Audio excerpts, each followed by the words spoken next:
A common misconception about Eastern spirituality is that it is about escaping something. This misconception happens in Sufi circles as well as anywhere else. The idea, there's so many things that make us think this, that give this wrong impression. Trying to escape suffering is what so many Buddhist teachings are about, escaping the cycle of life. Even the Sufi teaching, die before you die, can very easily be misunderstood to think that there is something that can die and then you don't have to actually die. And that's not the truth at all.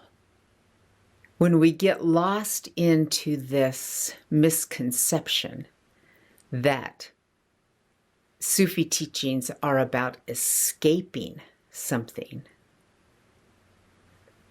we get caught in a wheel of, in a loop. It's better to say in a loop. One of the things that I see regularly happening is that people think that if we can create enough happiness in our lives, that we will escape suffering.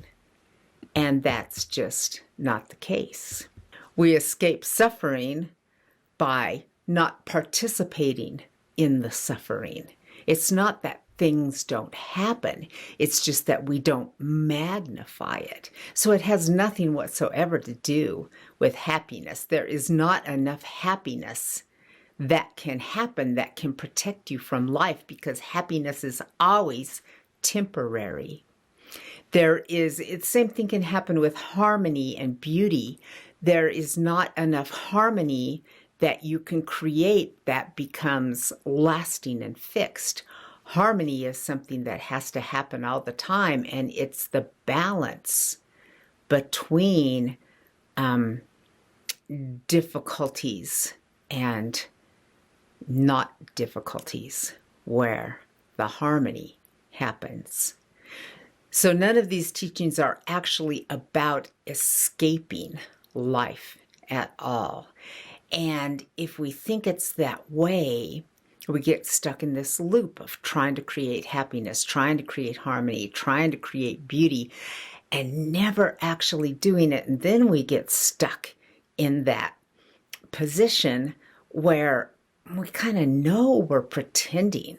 And so spiritual teachings can actually make us more and more false, wearing more of a false face.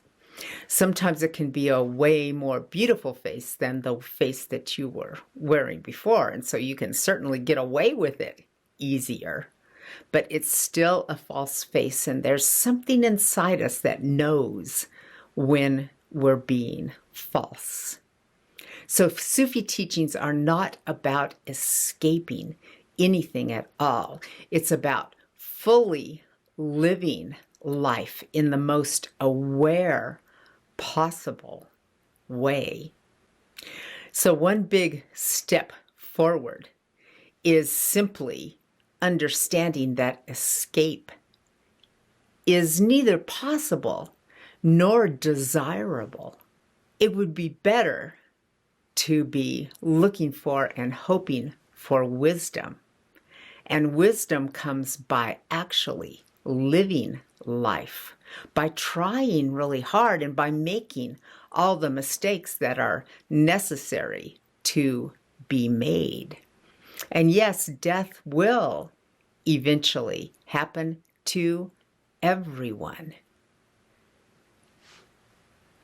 So there's no actual escape. There's no dissolving into nothingness. The thing that dissolves into nothingness is your sense of separation. Actually, you come alive as you work through all the difficulties of life in an aware way. So don't get caught in that loop of thinking that life can be solved. It can't be solved. It can only be lived.